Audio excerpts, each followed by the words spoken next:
बिस्मिल्लाहिर्रहमानिर्रहीम, अस्सलाम वालेकुम माय डियर व्यूअर्स। इस उम्मीद, यकीन और ढेर सारी दुआओं के साथ कि आपका आज का दिन भी बहुत खूबसूरत हुआ है और आप सब बिल्कुल ठीक ठाक हैं।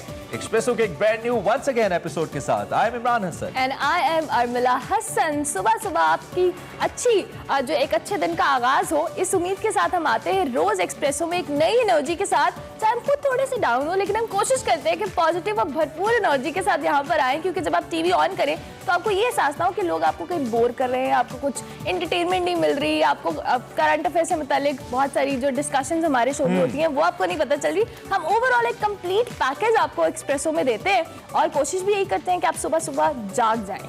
ठीक है, चुप करें तो मैं भी बोलूं। आज जो विरात है मैं चुप करूं खत्म होने वाला है, उसके साथ साथ जिंदगी काफी हद तक नॉर्मल हो चुकी है। बेस्ट थिंग है स्कूल्स ओपन हो चुके हैं, बच्चे स्कूल जाते नजर आते हैं, कारोबार तकरीबन सभी खुल चुके हैं, लेकिन उसके साथ साथ एहतियात, जैसा कि हम कह रहे हैं, बहुत जरूरी है, बहुत लाजमी है। आज के प्रोग्राम में पॉलिटिक्स से लेकर इंफॉर्मेशन तक और एंटरटेनमेंट तक बहुत कुछ है। अर्मिला टोल्ड, सब कुछ बताएंगे, सब कुछ करेंगे। शुरू कर लेते हैं आज की हेडलाइन से। पार्लियामेंट का मुश्तरका इजलास, ओपोजिशन नाकाम, हुकूमत कामयाब। फेटिफ से मुताल्लिक 3 अहम बिल मंजूर करा लिए। कप्तान के ऑपोजिशन को तनकीदी बाउंसर, हिज़्ब इख्तिलाफ ने जाती मुफाद के लिए ब्लैकमेल करने की कोशिश की, वजीर आज़म।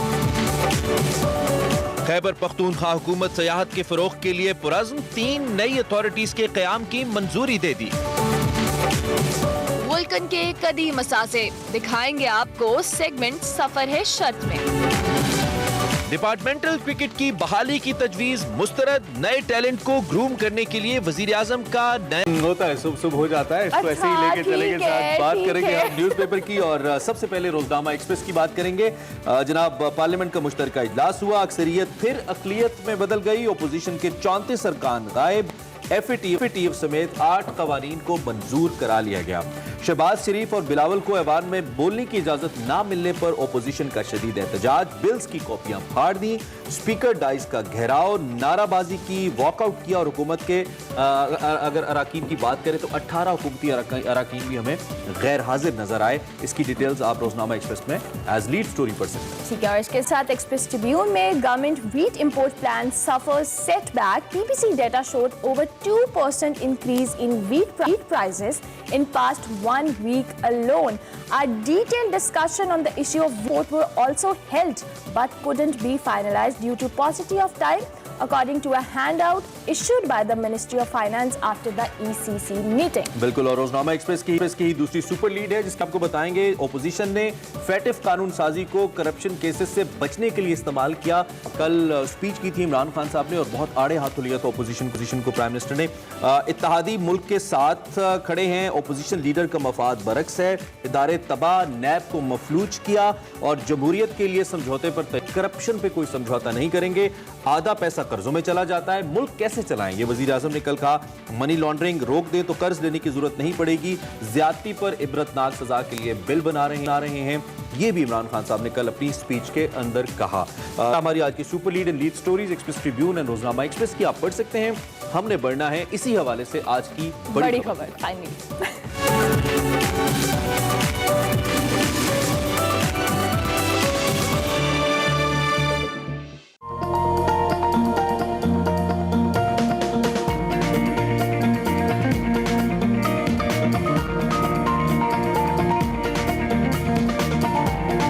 आज एक बड़ी इम्पोर्टेंट हमारे लिए आज दिन था और इन्होंने ये साबित किया कि ये पाकिस्तान के साथ खड़े हुए।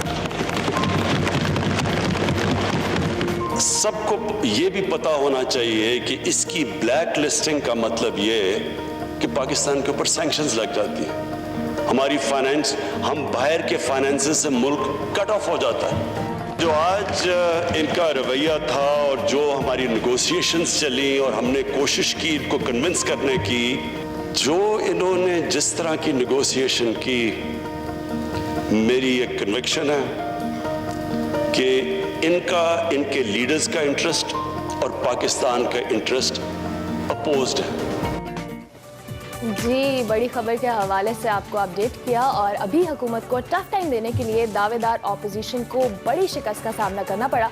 हुकूमत नंबर गेम कम होने के बावजूद पार्लियामेंट में FATF से मुतल्लिक 3 अहम बिल्स मंजूर कराने में कामयाब हो गई है, जबकि ऑपोजिशन ने स्पीकर कौमी असम्बली असद कैसर पर जो है जानिबदारी और रद्दोबदल का इल्जाम लगाकर शदीद एहतजाज भी किया। बिल्कुल, ये कल बड़ा अहम इजलास था। पहले हुकूमत को एक बार सेनेट में इस हवाले से सुबकी हुई थी। कल हुकूमत ने पार्लियामेंट का मुश्तरका इजलास तारीख में पहली बार बुलाया गया और यहाँ पे ये कानून साजी की गई। इसमें भी तौर पर जब इसके फैक्ट्स हमने देखे तो उसके बाद हमें पता चलता है कि इसका बड़ा गहरा ताल्लुक है जो फैटिफ के हवाले से कानून साजी की जा रही है। मनी लॉन्ड्रिंग जो लॉज हैं, इमरान खान साहब ने जब स्पीच की तो उन्होंने कहा कि अगर मनी लॉन्ड्रिंग से अपोजिशन को मसला नहीं है तो बिल पे एतराज़ात क्यों करते हैं, उनको इसको सपोर्ट करना चाहिए। इस वक्त हमें सेनेटर वलीद इकबाल साहब ज्वाइन कर रहे हैं, सीनियर रहनुमा हैं पाकिस्तान तहरीक इंसाफ के।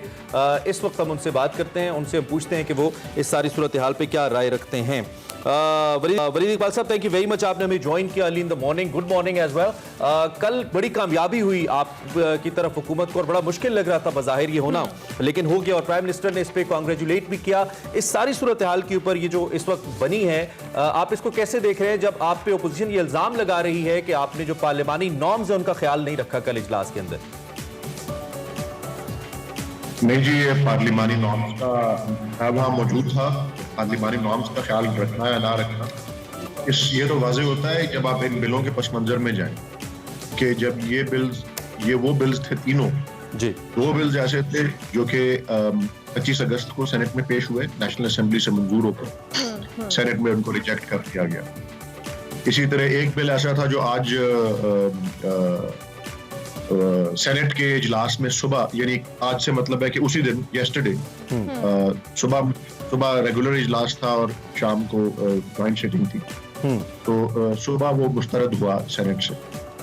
और किसी भी ये जो सेनेट से तीनों बिल मुस्तरद होना है, अगर आप सेनेट की कार्रवाई, मैं ज्यादा तफसील में तो नहीं जाऊंगा, लेकिन कहीं भी तीनों मौकों पे उसका मुस्तरद होने का कोई ताल्लुक उसके मतन से था ही नहीं।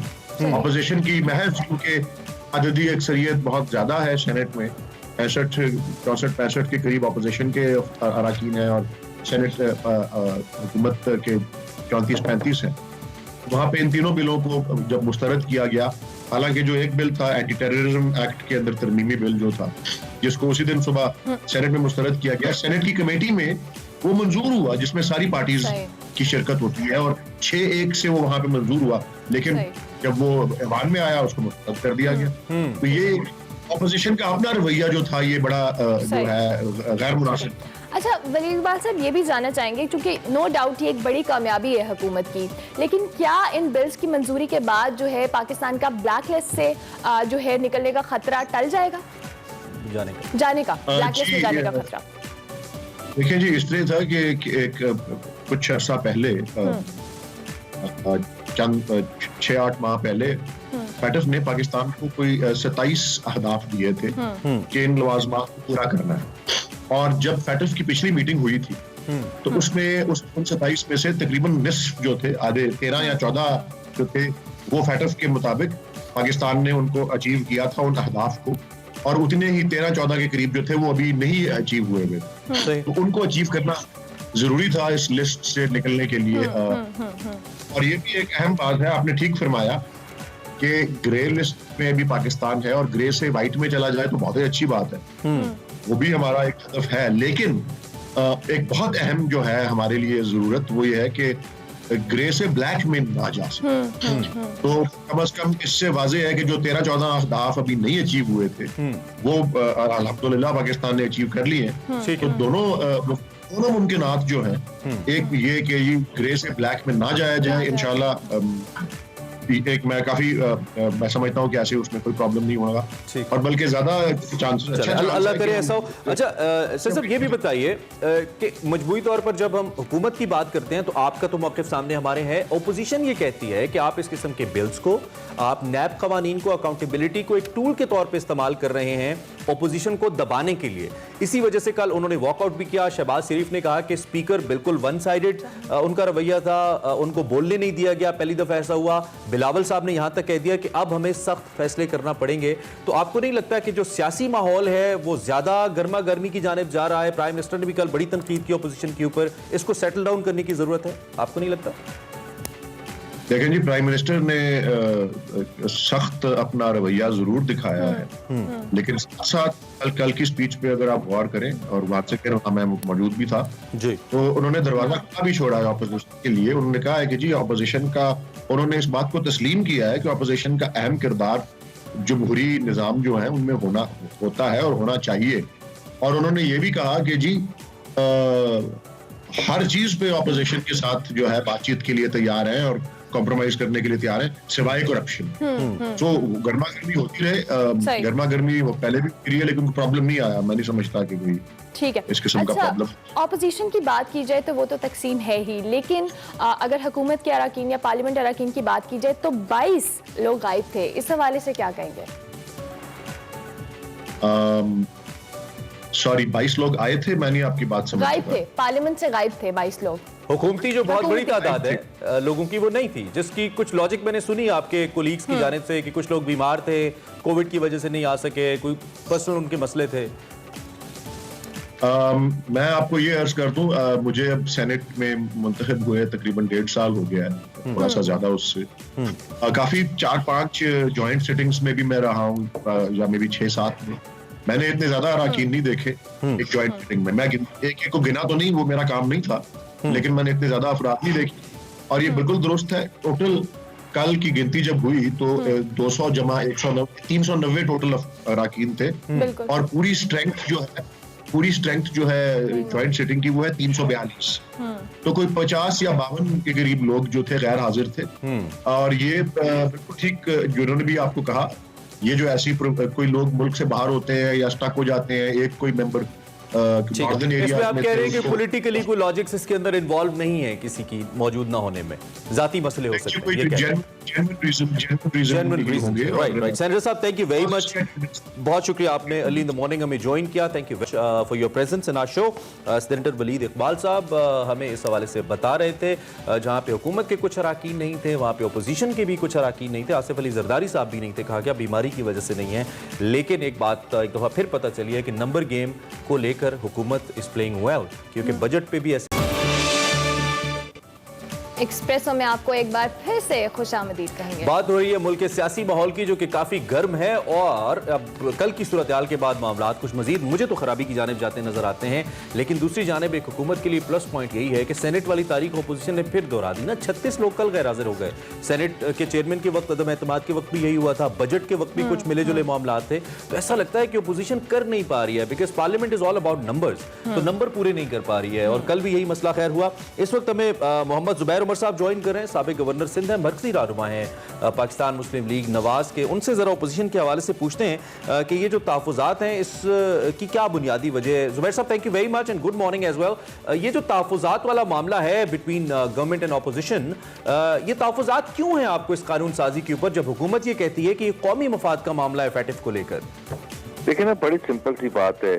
ये मनी लॉन्ड्रिंग का ये जो कानून है, FATF के साथ जो उसमें चीजें हैं, FATF से उसका कुछ ताल्लुक ही नहीं है। FATF के सिलसिले में जितने भी रिक्वायरमेंट्स थी वो हमने उसकी कानून साजी कर दी। अब ये जो चीजें हैं जिसमें पाकिस्तान के अवाम के फंडामेंटल राइट्स को ट्रैम्पल किया जाएगा, तो वो तो ऑपोजिशन नहीं सपोर्ट करेगी ना। कौन से FATF की रिक्वायरमेंट है कि आप सर्वेलेंस करें इंडिविजुअल्स पर? कौन से FATF का रिक्वायरमेंट ये कहती है कि जी आप प्राइवेट सिटीजन्स को, बिजनेसमैन को, नैब के ऊपर, नैब को उनके ऊपर वो कर दें, इख्तियार दे दें? तो तो ये तो बिल्कुल एक फैसले स्टेट की तरफ जाने की बातें हैं। आज अगर हम उसका दिफा नहीं करेंगे तो कल सब सफर करेंगे, और इससे कोई ताल्लुक नहीं। पॉलिटिशियंस तो ऑलरेडी MNA MPs पर तो नैब का कानून लागू होता है। अब ये जो नई चीज आई है सर्वेलेंस के हवाले से, सर्वेलेंस क्यों हो, बगैर किसी की इजाजत के क्यों सर्वेलेंस हो? ये तो वो फैसिस्ट कंट्रीज में जैसे नाजी जर्मनी में या सोवियत यूनियन में होता था। कौन सा फेटअप की रिक्वायरमेंट है कि जो ये चीजें रिक्वायरमेंट करता है कि बंदे को उठा के अंदर बंद कर दें और उसका पता ही न चले और उसके वारंट के बगैर ही सब कुछ होते। तो आई थिंक हम तो इससे जाहिर है हमारे सब ये भी जानना चाहेंगे, क्योंकि दीगर मामलात पे तो समझ में आता है, लेकिन कौमी सलामती एक बहुत इंपॉर्टेंट इशू है। इनके अमूर पर अपोजिशन और हुकूमत के इत्तेहाद की बात की जाए तो वो बहुत टूट फूट का शिकार नजर आता है हमें।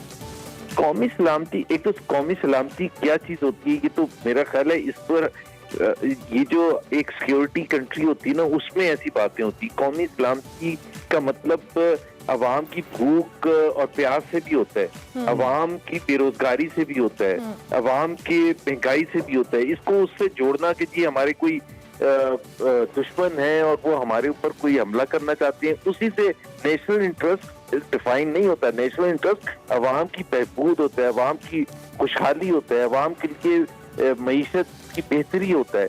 तो ये हम पता नहीं कौन सी दुनिया में रह रहे हैं जहां हम इसको डिफाइन ही डिफरेंटली करते हैं कि जी नेशनल इंटरेस्ट के खिलाफ कोई काम कर रहा है। हर एक की अपनी अपनी राय होती है और कोई किसी को गद्दारी का सर्टिफिकेट देने की इजाजत नहीं होती। सब पाकिस्तान की खुशहाली चाहते हैं, चाहे वो हुकूमत का हिस्सा है इस वक्त या ऑपोजिशन का हिस्सा है।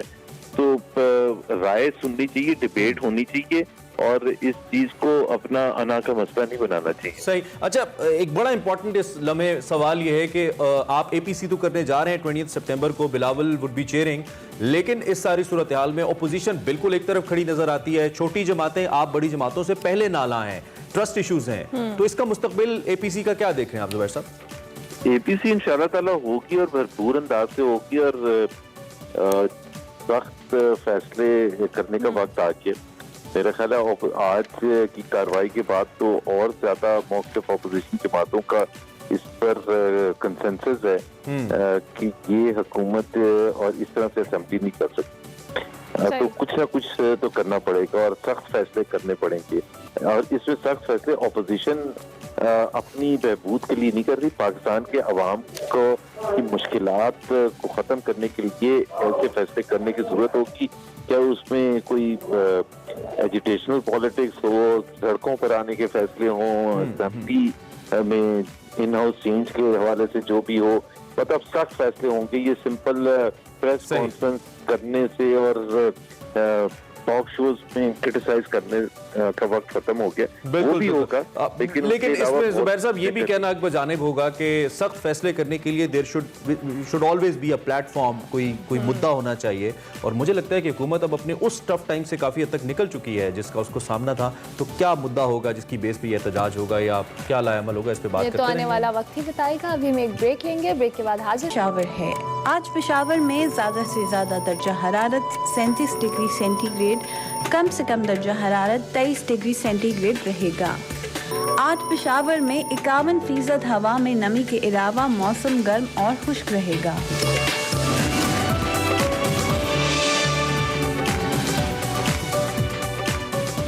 Welcome back to Expresso. आप मुस्कुरा क्यों रहे थे? मैं इस शॉट पे मुझे हमेशा एतराज होता है कि ये कितना अजीब लगता है एकदम से जब आपको अपनी शक्ल ही नजर नहीं आती। हाँ, वो तो स्क्रीन पे आते हैं। अच्छा जी, अब लेकिन we keep a variety.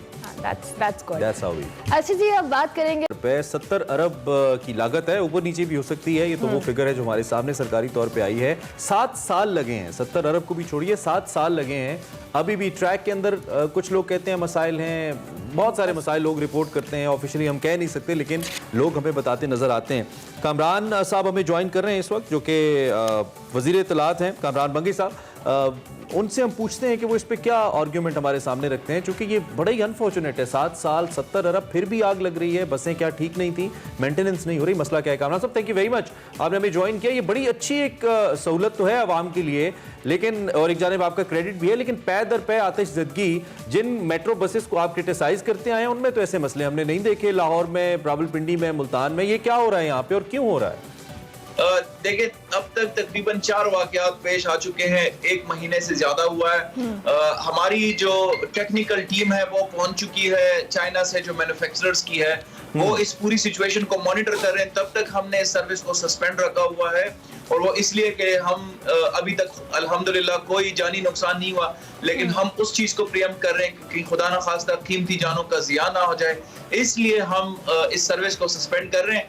जब मैन्युफैक्चरर्स की जो सारी टीम है वो जब सारी रिपोर्ट जनरेट करेगी तो उसके बाद हम एक नतीजे पर पहुंच पाएंगे, और इंशाल्लाह इसको बहुत जल्द दोबारा से इस सर्विस को बहाल की बात की जाए तो आप लोगों की गवर्नमेंट जब नहीं थी, आप लोग ऑपोजिशन में थे, तब आप लोग भी मेट्रो जैसे प्रोजेक्ट्स और ऑरेंज लाइन जैसे प्रोजेक्ट्स पे तनकीद करते नजर आते हैं, और ऑपोजिशन भी अब BRT पे काफ़ी तनकीद कर रही है, और इस पे इन जो तमाम तर वाक़यात है इसकी वजह से भी BRT मनसूबे पर बहुत सारे सवालात उठ रहे हैं। अब सर्विस मुअत्तल कर दी गई है आर्जी तौर पर, क्या आप समझते हैं कि ऑपोजिशन की तनकीद जायज़ है? ऑपोजिशन के पास तो कहने को कुछ नहीं है, उन्होंने तो हमारे सारे तनकीद का ही निशाना बनाना है, उनकी तो रोजी रोटी इन्हीं से चलनी है। वो अगर आप हमारे बड़े प्रोजेक्ट टाइम बिलियन ट्रीज, तो उसके ऊपर वो तनकीद करेंगे, BRT के ऊपर करेंगे, स्वात एक्सप्रेसवे के ऊपर करेंगे, पेशावर DI खान मोटरवे के ऊपर करेंगे, चकदरा टूदीर मोटरवे के ऊपर करेंगे, सेहत इंसाफ कार्ड प्रोग्राम के ऊपर करेंगे। उनके पास तो और कुछ है नहीं, तो उनको एक बहाना चाहिए, लेकिन हमारी नीयत या हमारा जो फोकस है वो अवाम की सर्विस के ऊपर है। हम तनकीद भी बर्दाश्त करने के लिए तैयार है, हमने पहले भी की, ये बसेस जब स्टार्ट हो रही थी उस वक्त भी उनकी तरफ से तनकीद थी, लेकिन हम अवामी खिदमत या अवामी सेफ्टी के ऊपर किसी किस्म का कॉम्प्रोमाइज नहीं करेंगे। और हम ये जो सफर है लोगों के साथ हमारा, अवाम के दरमियान में रहकर अवाम की खिदमत करना, ये हमारा जारी और सारी रहेगा। इमरान खान आ रहे हैं Peshawar Pakhtunkhwa Pak Austria Fachhochschule institute of science and technology का इफ्तिताह कर दें, तो हमने तो पावर प्ले लिया हुआ है ऑलरेडी, हम तो बड़ा जबरदस्त हर हफ्ते आपको एक मेगा प्रोजेक्ट हमारा नजर आ रहा है। उनके पास कुछ है नहीं, तो बेचारों की रोजी रोटी चल रही है, लोगों के सामने मिल रहा है, लेकिन हमने अवाम 7 साल में बस बनेगी, 70 अरब लगेंगे, पहले महीने में 4 बसें जल जाएंगी, तो तनकीद तो बनती है। जिस तरह लोग उतर रहे हैं बसों से, मसाइल क्यों हो रहे हैं सर? मसाइल हम हक बजाने में पूछने के लिए ना, ये हो क्यों रहे हैं, वजह? देखें, पेशावर के शहरियों ने काफी इंतजार किया, काफी एक्साइटमेंट भी है। आज भी जब ये सर्विस मुअत्तल हुई तो सबसे ज्यादा पेशावर के शहरियों ने जो है वो खफगान का और गमी का इजहार किया, क्योंकि ये इनके दिल के बड़ा करीब है। हमारे सारे बसेस जो है वो बड़ा ओवर क्राउड जाते थे, तो यकीनन आज भी हमें ये एक तल्ख फैसला लेना पड़ा। हमने पेशावर के और पख्तूनख्वा की आवाम की हिफाजत को मद्देनजर रखते हुए हम ये फैसला ले रहे हैं। तनकीद जो कर रहे हैं उनके खौफ की वजह से हम कोई फैसला नहीं कर रहे हैं, क्योंकि उनको तो एक और इशू मिल गया। तो पेशावर के शहरी समझते हैं कि जो उनके हकीकी नुमाइंदे की खौफ की वजह से कोई फैसला जब तक सारी बसेस क्लियर नहीं होंगी हम दोबारा corridor.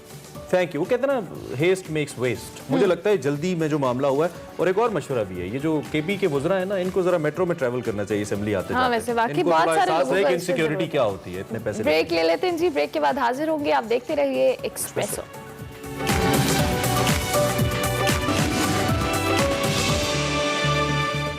Welcome back to Expresso. और सुबह सुबह मुझे भूख लग रही है, और भूख क्योंकि इसलिए लगती है क्योंकि मैं एक प्योर लाहौरी हूँ, लेकिन लाहौर में बहुत सारे भी लगती है। नहीं मुझे लाहौर वालों को, कराची सबको लगती है, लेकिन नहीं, देसी नाश्ता सिर्फ लाहौर का, और वो हमारी साथी एंकर करवाती है फरियाल राना। फरियाल से जानते हैं फरियाल आज हमें कौन सा देसी खाबा खिलाने वाला। जी फरियाल।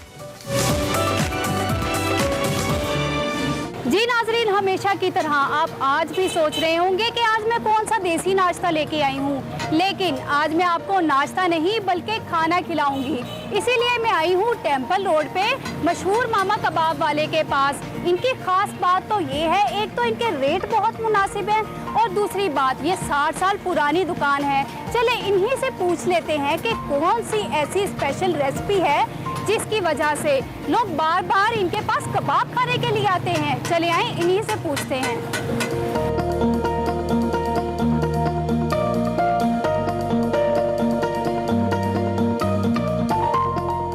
नाजरीन, ये है मामा कबाब वाले की दुकान। इन्हीं से पूछ लेते हैं कि कौन से ऐसे खास मसाले हैं जिनकी वजह से लोग बार बार आपके पास खाना खाने आते हैं। मसाले तो सभी डालते हैं, इसके अंदर स्पेशल जो है ना, कीमा स्पेशल होता है, और जाफरान स्पेशल डालते हैं। जाफरान आम दुकानदार नहीं डालते, हम डालते हैं, जिसकी वजह से लोग दूर दूर से खाने के लिए तशरीफ़ लाते हैं इधर, और बैठ के शौक़ से खाते हैं। कोई 10 ले रहा है, कोई 5 ले रहा है, इसकी वजह से ये चल रहा है। आप कितनी किस्म के कबाब बनाते हैं? 4 किस्म की क्वालिटी है। सीख कबाब है, चिकन कबाब है, बीफ कबाब है और मिक्स है।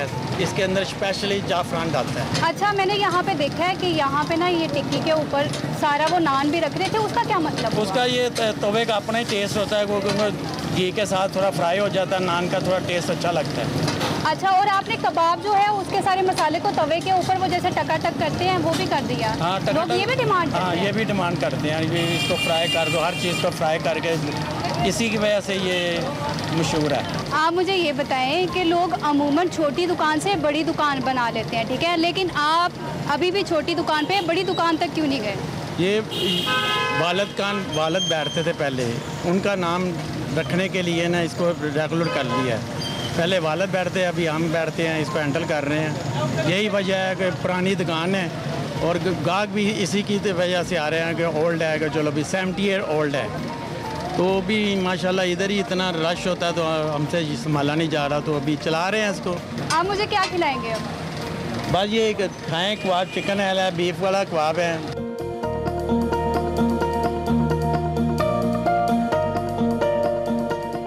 यहाँ पे कबाबों के शौकीन अफराद से बात करते हैं और उन्हीं से पूछ लेते हैं वो ज़्यादातर यहाँ आकर क्या खाते हैं और अभी क्या आप खा रहे हैं। अस्सलाम वालेकुम मैडम, ये ना दाल के कबाब हैं, काफ़ी मशहूर दुकान है यहाँ पर और काफ़ी सालों से ये अच्छा खाना बना रहे हैं, इसलिए यहाँ पे खाना खाता हूँ मैं।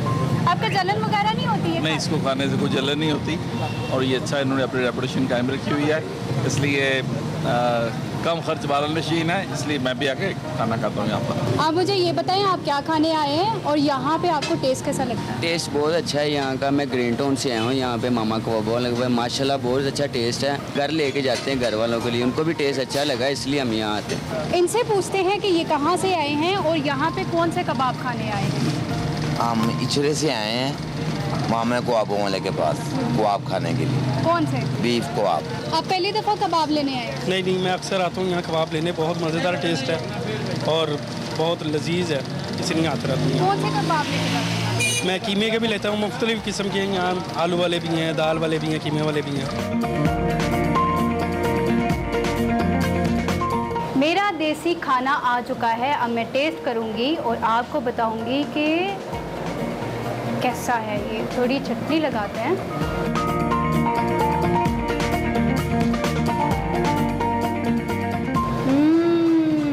बहुत मज़ेदार है, इतना लजीज खाना कि मैं आपको बता नहीं सकती। थोड़ा और खाते हैं।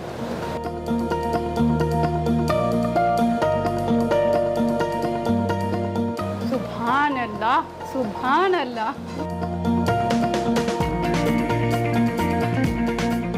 नाजरीन, मैं भी आपको यही मशवरा दूंगी कि आप मामा कबाब वालों के पास आएं और आकर खाना ज़रूर ट्राई करें।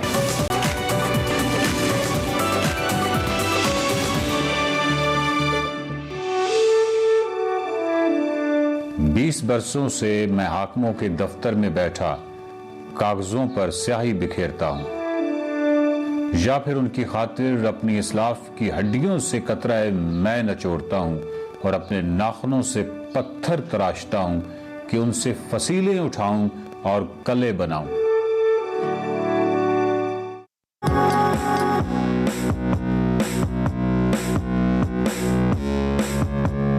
माजी में हम जब भी हुंजा जाते तो गुलमित में सड़क पर एक बोर्ड देखते, जन्नत वोल्किन, और इत्तफाक देखिए कि काफी अरसा तक हम जन्नत वोल्किन न जा सके।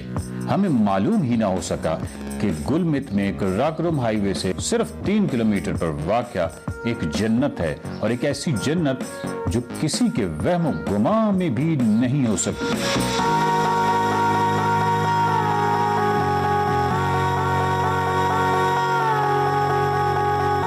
वोल्किन पहुंचते ही आंखों को यकीन नहीं आता। एक बहुत बड़ी प्याला नुमा वादी कह लें या एक बहुत बड़ा स्टेडियम तस्वुर कर लें, जहां खेल का मैदान खेत हैं और इस बड़े खेत मैदान के चारों ओर किनारों पर घर तमाशाई हैं। कहा जाता है कि यह प्याला असल में ग्लेशियर की एक झील थी। वोल्किन की मालूम तारीख 700 साल पुरानी है, लेकिन बहुत से शवाहिद ऐसे हैं जो माहिरीन आसार कदीमा ही बता सकते हैं कि इन आसार की तारीख किस कदर पुरानी है। आज मैंने एक बहुत ही अच्छा फैसला किया, और ये फैसला ये किया कि गुलकिन मैंने दोबारा आना था। यहाँ पे आपको एक आर्कियोलॉजिकल एक साइट दिखानी थी जो कि ओल्ड हाउस है, और उसमें कार्विंग और वो बहुत ही इंपॉर्टेंट और बहुत ही एक मुख्तलिफ चीज़ है, वो आपको दिखानी थी। लेकिन क्योंकि इतनी संजीदा बात हमने आयशा करनी थी, तो इसी वजह से हमने फैसला किया कि ज़ीशान जुनैद को पस्सू में छोड़ के आए। और वो पस्सू में उनको कहा है कि आप 3-4 गज़लें लिखें, गज़ल के नाम पे कुछ शायरी करें, गज़ल के नाम पे उनको याद करें, और मुख्तलिफ पशु के लोगों से इस बाबत गुफ्तगू करें। इतनी देर में हम एक बड़ी संजीदा सी नहीं, उनको तो संजीदा नहीं कहा था, उनको तो हमने कहा था कि बस हम आ रहे हैं। तो आयशा, अभी हम क्या करने जा रहे हैं? अभी हम चलते हैं उस ओल्ड हाउस की तरफ, और हाजी करीम साहब हमारे साथ हैं, ये हमें सारा गाइड करेंगे और उसके मुतालिक बताएंगे भी, तो हम इनके साथ चलते हैं। प्लीज करीम साहब। सर, ये हाजी साहब ने दरवाज़ा खोला है, और एट अ टाइम एक ही वक्त में आप दोनों टेक्नोलॉजीज देख सकते हैं। एक तो ये जो मॉडर्न टेक्नोलॉजी हम इसको कह सकते हैं, यानी ताला लगा हुआ है, लेकिन जो असल टेक्नोलॉजी है ना वो ये है देखने वाली। ये बेसिकली लॉक है, मतलब उसको, हाँ ये इस तरह करके लॉक है। ये उन्होंने लॉक खोला है, और फिर हम अंदर जा रहे हैं। अच्छा ये क्या है सर जी? ये इस पे चिरागदान हम कहते हैं रोशनी के लिए, और ये 2 सतून हमारे चेंज हुए हैं, और आप देख रहे हैं कि 2 बिल्कुल डिफरेंट है। ये क्योंकि कहते हैं कि उस वक्त के अमीर ने लेके गए हैं, या इस्लामाबाद के किसी म्यूजियम में, या कहते हैं कि जर्मनी में किसी को डोनेट किया हुआ है। ये या तो इस्लामाबाद में होंगे ये 2 सतून, या तो जर्मनी में। अदरवाइज ये ऐसे सतून थे, ऐसे ही थे सारे, ऐसे हो सकता है उन पे कोई और कहानी हो, हमें क्या पता। जी बिल्कुल। लेकिन ये चिराग जो है, हाँ वाह वाह वाह, क्या बात है। यानी इस चिराग से रात को इतनी तवील गुलकिन की जो सर्द रातें थी, जो गुजरने में ना आती होंगी, बिल्कुल, कैसे यहाँ चिराग जलता होगा।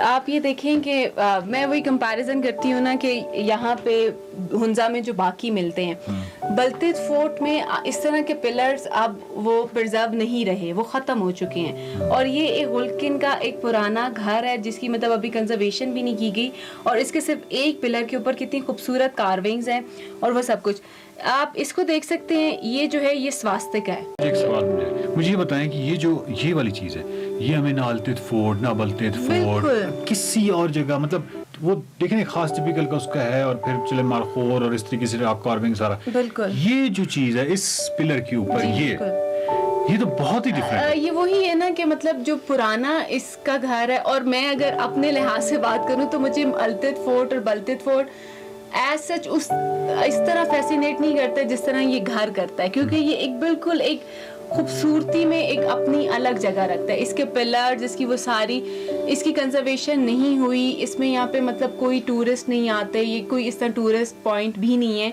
उसके बावजूद ये इसमें आप देख लें इसकी खूबसूरती और वो सब कुछ, ये उसी तरह ये वही हिंदू जो रिप्रेजेंटेशन होती है। जी बिल्कुल। ये क्या है? ये भी आपको मतलब टेंपल आर्किटेक्चर में बहुत नजर आता है। फिर सिखिज्म में ये बहुत है, ये स्क्वायर के अंदर क्राफ्ट जी, है। ये जैनिस्ट बहुत ज्यादा इस्तेमाल करते थे, ये उनके टेंपल आर्किटेक्चर और बाकी सब में ये बहुत ज्यादा इस्तेमाल किया जाता है। और फिर ये जो ये इसको कहा जाता है पेंडेंटिव्स, ये वाला जी, मतलब ये उसको सपोर्ट देने के लिए, और उसके ऊपर भी इतनी खूबसूरत कार्विंग है, नक्शो निगार बनाए गए हैं, और मतलब लकड़ी का बेहतरीन किस्म का एक सवाल किया गया है। दूसरे इसमें ये कि ये जो सब कुछ है ये आगे चलता चलता आपको मुगल्स में भी नजर आता है, मतलब वो ही एक पूरी हिस्ट्री है आपको इस इलाके की कि यहाँ पे किस तरह जो भी मतलब उनकी इंस्पायरेशंस थी वो इस एक छोटे से घर में उन्होंने हर तरह से इस्तेमाल करने की कोशिश की हुई है। अच्छा, ये किसी वक्त में मतलब हम ये कह सकते हैं कि किसी अमीर आदमी का घर रहा है? बिल्कुल बिल्कुल, जिस तरह की तो हाँ नहीं आम आदमी का ये रहा भी नहीं, क्योंकि आप इस इलाके के सारे देखेंगे जिस तरह के हालात थे, सर्वाइवल एक जंग लड़ी जा रही थी और हार्श वेदर था, उस लिहाज से ये एक मतलब जो आप उसको कहते हैं एरिस्टोक्रेटिक क्लास या कुछ इस तरह रॉयल फैमिली उस टाइप का ये कोई घर है। अच्छा आयशा, ये बताएं कि ये जो इस चूल्हे के बाद ये वाला जो पिलर आता है, इस पिलर पे भी कोई खास चीज़, मेरा मतलब कोई ऐसी चीज़ है जो कि बाकी पिलर्स में नहीं है, या ये वाला? अच्छा, इसमें भी देखें कि उसी तरह लेकिन डिफरेंट इमेज करती है। और ये वाला शायद अगर आपको कब याद आ रहा हो तो ये मतलब हिंदू आप कोई भी टेम्पल आप भी उनका लेटेस्ट भी देख लें तो इस तरह की वो मतलब उन पे छवि और इस तरह की बहुत सारी आपको शिकाल नजर आती हैं। फिर ये जो है ये सर्कल अब अच्छा मैं अभी सर्कल नजर आया, पहले मैं समझा था ये अच्छा ये वाला। हाँ ये बुद्धिज्म में होता है 8 नोबल ट्रुथ ऑफ बुद्धा। हाँ। तो ये आपको मतलब जो बुद्धिस्ट साइट हैं उसमें ये सर्कल्स बहुत ज़्यादा नज़र आते हैं। हिंदुइज्म में और सिखिज्म में इसको चक्रा के नाम से भी कहा जाता है। और मतलब इसकी पूरी हिस्ट्री है, इसकी पूरी एक फिलॉसफी होती है और ये मतलब वही ह्यूमैनिटी बेस्ड और जिंदगी गुजारने के जो सारे मोरल तो ये मतलब उन्होंने जो उनके पास आइडियाज है वो हर यहाँ पे दोबारा वही स्वास्तिक है और वो सब कुछ है तो वो सारे इस मतलब लेकिन आपका दिल नहीं दहल रहा कि इतनी कीमती तरीन चीज जो है वो इस वक्त अपना डायरेक्शन यूं कर चुकी है, हमें ऐसा लगता है जैसे अभी ये गिर जाएगी। बिल्कुल। तो ये कि ये गुलकिन थोड़ा सा केकेट से हट के ऊपर हो जाता है तो टूरिस्ट एसेट नहीं आते, उसकी वजह से भी ये अभी प्रिजर्व है। वरना अगर जिस तरह हमारे यहाँ वो आके और वो एक कौमी विरसे को तबाह किया जाता है तो उससे पहले अगर इसकी कंजर्वेशन हो जाए तो ये बहुत बेहतरीन है। तो होपफुली AKCSP इस साल के आखिर तक या अगले साल तक अपना मतलब एक ज़हीन दिमाग आप जिस तरह मुझे कह रही हैं? नहीं मैं बनाने वाले को कह रही हूँ। सॉरी क्रीम सॉफ्ट अच्छा हाँ हाँ मतलब एक कैसा एक ज़हीन दिमाग और वो सब कुछ और उस लिहाज से भी आप देखें ना कि कैसे खूबसूरत लोग किस कौन से हाथ थे जिन्होंने इसको तराशा जिसको कितनी मुश्किल से तराशा कब कैसे ये पिलर यहाँ लेके आए होंगे कौन ट्रांसपोर्टेशन क्या होगा ट्रांसपोर्टेशन किसने यहाँ पे किया होगा जब ये बना रहे होंगे तो उन मिस्त्रियों को या उन लोगों को खाना कैसे सर्व किया होगा किस तरह खाना कौन सा खाना वो जो लोग थे जो जहाँ पे खाने खा रहे थे वो लोग जो यहाँ पे ये बिल्डिंग बना रहे थे उनके ज़हन में दुनिया का खदोखाल क्या होगा मतलब वो क्या प्लेनेट अर्थ को बिल्कुल एक सरफेस समझते होंगे चांद को क्या समझते होंगे कायनात को क्या समझते होंगे ये ऐसी फजूल बातें मैं कर रहा हूँ। चलें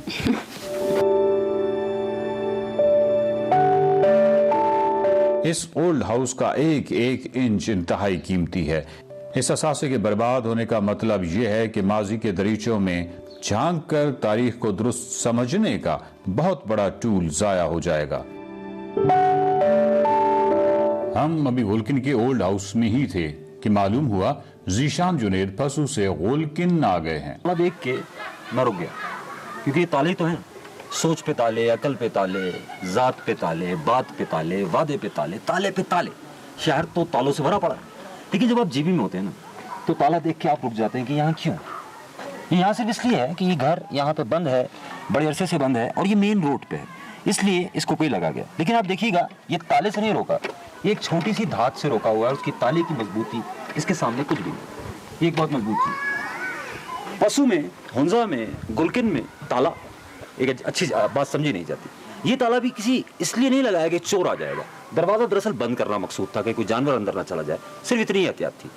तालों की बात करूंगा और सिर्फ इतना कहूंगा, शहर वालों, दुनिया वालों, ताले खोल दो यार, अब जीने दो, अब जीना है, इन तालों के बगैर जीना है। से कम दर्जा हरारत 23 डिग्री सेंटीग्रेड रहेगा। शहर इक़्तिदार में 45% हवा में नमी के अलावा मतला जुज़वी अबर आलूद रहेगा और हल्की बारिश का भी इम्कान है।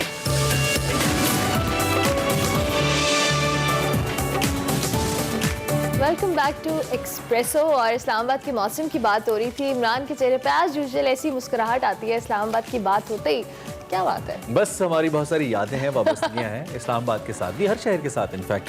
खैर प्रोग्राम आगे बढ़ाते हैं और इससे पहले कि हम आज स्पोर्ट्स की बात करें, बड़ा इंपॉर्टेंट टॉपिक डिस्कस करें, पहले हम जरा लिंक कर लेते हैं शेफ नोमान को, जो कि आज शेफ नोमान थोड़ा ज्यादा टाइम लेने वाले हैं फूड किचन में। Chef Noman, welcome to the show. कैसे हैं आप? Good, happy afternoon. Chef Noman, हमें उड़ती उड़ती खबर मिली है कि आज आप हमें कुछ खिलाने वाले हैं। आज मैं आपके लिए स्पेशल पाकिस्तानी ऑमलेट लेके आया हूँ, तो उसको मेकिंग करते थोड़ा टाइम लगेगा। ठीक है, कितना टाइम लगेगा वैसे? 7 मिनट लगेंगे। 7 मिनट्स लगेंगे, पूरे 7 मिनट्स देंगे हम इनको। Chef Noman meanwhile he makes Pakistani omelette. वैसे बहुत सी जगहों पे हम बाहर जब जाते हैं ममालिक में तो वहाँ पे पाकिस्तानी ऑमलेट ढूंढ रहे होते हैं, पाकिस्तानी ऑमलेट मिल जाए। खैर बात करते हैं खेल के हवाले से, बहुत इंपॉर्टेंट स्टोरी है। प्राइम मिनिस्टर इमरान खान लाहौर आए थे उनकी बड़ी इंपॉर्टेंट मीटिंग हुई थी और उन्होंने पाकिस्तान की डोमेस्टिक क्रिकेट में बेहतरी और नए टैलेंट को सामने लाने के लिए इदारों यानी कि डिपार्टमेंटल क्रिकेट को एक बार फिर इमरान खान ने मुस्तरद कर दिया। बिल्कुल, और गुज़िश्ता रोज बात की जाए तो पीसीबी के chairman Ehsan Mani, chief executive Waseem Khan, cricket committee के रुकन वसीम अकरम, हेड कोच और chief selector Misbah-ul Haq, test team के कप्तान अजहर अली और जो क्रिकेटर मोहम्मद हफीज हैं उनके साथ वजीर आजम की मुलाकात हुई और वजीर आजम ने कहा कि एसोसिएशन की सतह पर होने वाली क्रिकेट जारी रहेगी और साथ साथ ये भी कहा कि जब आप रिफॉर्म्स की बात करते हैं या रिफॉर्म्स करने की कोशिश करते हैं तो मुश्किल ज़रूर पेश आती है और मजबूत क्रिकेट सिस्टम से मेरिट पर खिलाड़ी सामने आते हैं और जो मौजूदा क्रिकेट निज़ाम है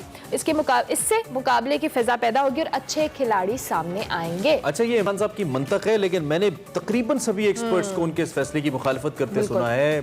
क्रिकेटर्स बेरोजगार हो गए हैं, बहुत सारे जो हाउसेज हैं वो पीछे हट गए हैं पैसा लगाने से, पीसीबी को कोई खातिर खास स्पॉन्सर नहीं मिल रहा है डोमेस्टिक क्रिकेट के लिए। सलीम खालिक साहब हमारे साथ मौजूद हैं, उनसे जरा एक्सपर्ट ओपिनियन लेते हैं, सीनियर स्पोर्ट्स जर्नलिस्ट हैं, उनसे हम पूछते हैं कि वो इस सारे मामले को कैसे देख रहे हैं। सलीम साहब, क्या आप मेरी इस बात से मुत्तफिक हैं कि क्रिकेटर्स की मुश्किलात में, डोमेस्टिक क्रिकेटर्स की मुश्किलात में इजाफा हो गया इमरान खान साहब के इस फैसले से?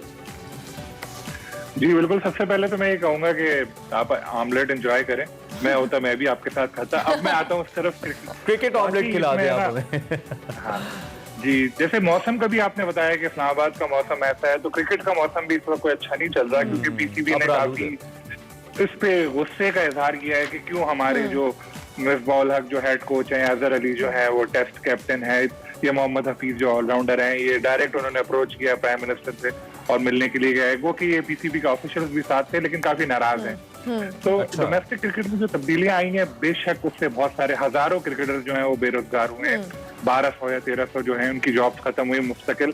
तो उसके बाद पीसीबी ने कॉन्ट्रैक्ट दिया है 192 क्रिकेटर्स को, यानी और कह रहे हैं पैसे भी बहुत मिलेंगे, लेकिन जो बेचारे बेरोजगार हुए हैं वो कोई टैक्सी चला रहा है, कोई और ऑड जॉब कर रहा है, और जिनकी जॉब अब तक बची हुई है, कल जो इमरान खान साहब ने कहा है कि अब कोई चांस नहीं है इसको वापस लाने का डिपार्टमेंटल क्रिकेट को, जो उन्होंने इशारा दिया, उसके बाद मेरा ख्याल है जो बच्चे कुछ इदारे हैं वो भी टीमें अपनी बंद कर देंगे।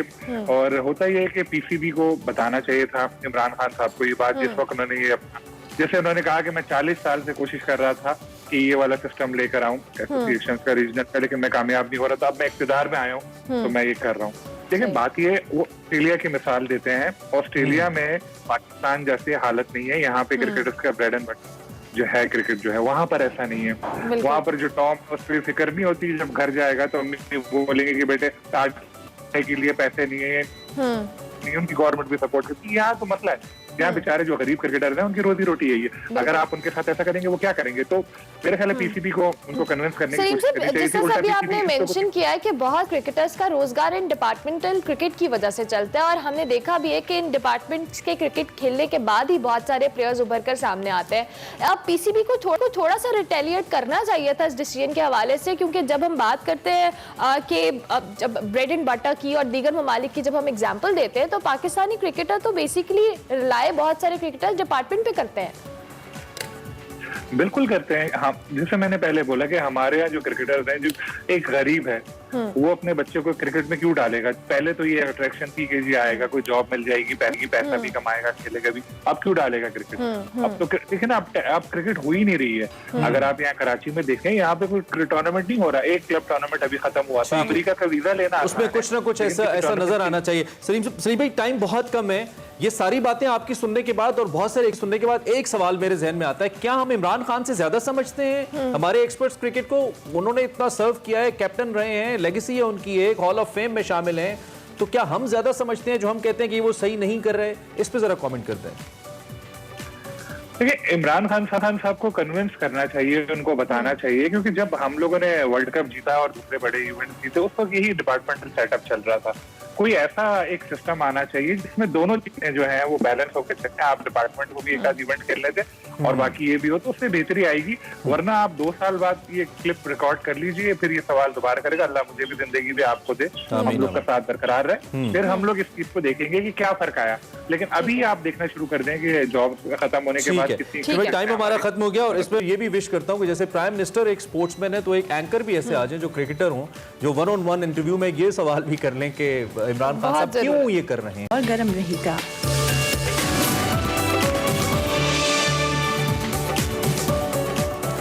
Welcome back. आप एक्सप्रेसो देख रहे हैं और इन्फॉर्मेशन भी दे रहे हैं, साथ साथ कुछ बहुत जबरदस्त खबरें भी हैं। ये खबर हमने कल वैसे लेनी थी, लेकिन कल टाइम कम था तो हम नहीं ले पाए। आज हमने समझा इस पे बात कर लेते हैं। बात करेंगे जनाब जवानों की अस्करी तरबियत और पेशा वराना सलाहियतों को फरोग देने के लिए सिंध रेंजर्स की कोशिशों की, तो उसकी जानिब अर्बन एनवायरनमेंट फायरिंग कॉम्पिटिशन का एक इनेकाद किया गया और ये 2020 का शायद वाहिद कॉम्पिटिशन था। इसका इनेकाद गडाव फायरिंग रेंज यकीनी तौर पर जो जवान है उनको इंकरेज करने के लिए, उनकी टेक्निकल स्किल्स को बढ़ाने के लिए बड़े मुआविन होते हैं। So good job rangers Pakistan, Sindh rangers. आगे बढ़ते हैं और अब बात करते हैं हेल्थ एंड फिटनेस की।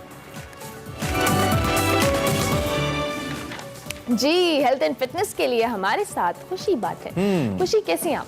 Good good, how are you guys? We are good. क्या बताने वाली हैं आज मैं आपको क्रॉसफिट की कुछ एक्सरसाइजेस बताऊंगी। Everybody is been asking me कि क्रॉसफिट होता क्या है। क्रॉसफिट एक हाई इंटेंसिटी इंटरवल ट्रेनिंग की एक फॉर्म होती है जो बेसिकली आपकी स्ट्रेंथ और कंडीशनिंग के लिए होती है और मेटाबॉलिज्म बूस्ट अप करता है, मेटाबॉलिक रेट के लिए होती है। सो ये हाई इंटेंसिटी इंटरवल में कंपाउंड मूवमेंट फंक्शनल मूवमेंट्स होती हैं। ठीक है, उसमें से मैं कुछ आपको परफॉर्म करके बताऊंगी और एक वर्कआउट आपको बताऊंगी कि ये कैसे होता है। डिफरेंट वर्कआउट्स होते हैं बट उसमें से एक बताऊंगी। ओके, उसके लिए हमें डंबल्स चाहिए। वी कैन टेक 4 kgs, ठीक है, ऑन द फ्लोर। पहली exercise very interesting, it's called devil presses.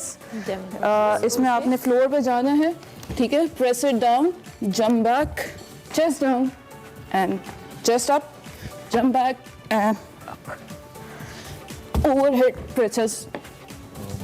Imran ने सोचा वो आज जाके खुशी एक्सरसाइज ट्राई करेंगे। वो अभी बहुत सेकंड एक्सरसाइज हो गए। Okay, second exercise would be deadlifts. Keep your chest forward. Focus on your hips. Is hip focus, glute focus exercise. Hamstrings और posterior chain की exercise है ये. And breathe out as you stand up. Keep your chest forward, shoulders back, and lower back जो होगी आपकी वो arch रहेगी. And last exercise would be hand release push-ups. Hands would be right next to your chest और आपने core को back को पहले उठाना, then down on the floor, elbows would be right next to your chest and breathe out. Okay, if you want me to perform easy exercises, इसमें modification तो वो भी मैं आपको बता देती हूँ। ठीक है। Okay, first was devil presses, hands down, step back. You don't have to dip your chest down. Okay. Step forward. So it's a modified version of this exercise. Modified version. Okay, great. Thank Okay, you. deadlift. Yes. Thank you very much खुशी। और चूंकि हमारे पास थोड़ा सा time shortage है, लेकिन हम उस पर कोशिश करते हैं कि आपको बेहतर से बेहतर हमारी जो फिटनेस एक्सपर्ट है आपको एक्सरसाइज बताएं। बहुत जरूरी है मॉर्निंग में, कर लिया कीजिए एक्सरसाइज। अच्छा, ब्रेक लेनी है? नहीं, पता नहीं। ब्रेक से पहले हमने विश करना है जनाब डॉक्टर अच्छा, समद मुबारक मन साहब को, जो कि हमारे एटमी साइंसदान हैं, बहुत ज़बरदस्त आदमी है। इत्तेफाक हुआ मुझे उनसे मिलने का और आज उनकी बर्थडे है।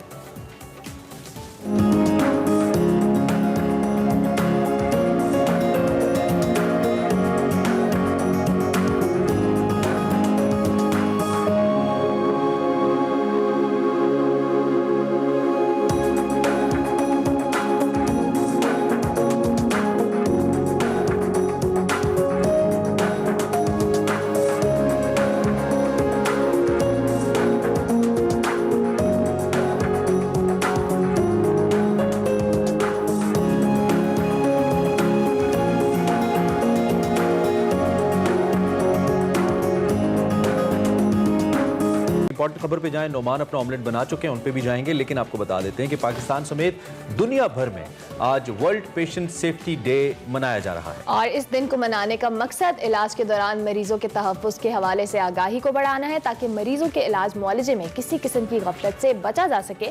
लिहाजा डॉक्टर्स को भी चाहिए कि मरीजों का इलाज बेहतरीन अंदाज में किया जाए और अपने मसीहाई किरदार को मजीद बेहतर बनाया जाए। पाकिस्तान अनफॉर्चुनेटली चंद उन एक ममालिक में से है जहाँ पे पेशेंट सेफ्टी बहुत ज़फर करती है, कॉम्प्रोमाइज्ड है। वी होप कि इसमें बेहतरी आए और पाकिस्तान बेहतरी की जानिब जाए। अब हम बढ़ते हैं नोमान के ऑमलेट की जानिब, जो कि बन चुका है। क्या डाला है आपने ऑमलेट के अंदर? वैसे तो बड़ा कलरफुल लगता है। सबसे पहले 2 एग मैंने यूज़ किए हैं, उसके बाद ग्रीन चिली यूज़ किया है, ब्लैक पेपर यूज़ किया है, सॉल्ट यूज़ किया है और ऑयल तो आपको पता ऑयल तो चले गई, और टमाटर है और उसके बाद ऑनियन है। ऐड करके फिर मैंने ये पेस्ट बना ली, इसको स्टर करना है और आधा टीस्पून जो है ना आपने ऑयल के इसके अंदर भी डालना है ताकि वो नीचे ना लगे। ठीक है, ठीक है। और फिर इसको स्टर करके आप पैन में डालें और ठीक हो गया, बेहतरीन हो गया। इतना ज़बरदस्त ऑमलेट आपको हमने रेसिपी सुबह सुबह शेफ नुमा ने बता दी। आई होप कि जैसा नजर आने में वैसा खाने में भी हो, जैसा बताने में वैसा खाने में भी हो। खैर, प्रोग्राम हमारा तकरीबन खत्म हो चुका है। कहा जा रहा है कि टाइम हमारा खत्म है। 2 इंपॉर्टेंट शख्सियात का जिक्र करेंगे जाते जाते। एक, अब मैं बोलूं कि ना बोलूं, बोलो बोलो के खालिक इफ्तिखार कैसर साहब, आज 3री बरसी है उनकी। सदारती अवार्ड याफ्ता फनकार हैं, मद्दाहों से पिछले 3 साल हो गए हैं। 40 बरस तक उर्दू, हिंदू और पश्तो ज़बान के मुतअद्दिद ड्रामों में काम किया, सलाहियतों का लोहा मनवाया। अनफॉर्चुनेटली अपनी डेथ के वक्त उनकी हालत बहुत मखदूश हो गई थी। हुकूमत की इमदाद के मुंतज़िर भी रहे, लेकिन आज हम उनको याद कर रहे हैं और खिराज तहसीन पेश कर रहे हैं। And last but not the least, Nayyar साहब। बिल्कुल, नैयर साहब के हवाले से हमारे पास एक डिजिटल रिपोर्ट है, लेकिन अपने देखने वालों से हम इजाज़त लेंगे। आपसे हमारी मुलाकात होगी कल और आपने हमें फीडबैक लाजमी देना है। सो एंड पर हम नैयर हवाले ट्रिब्यूट टू नैयर साहब।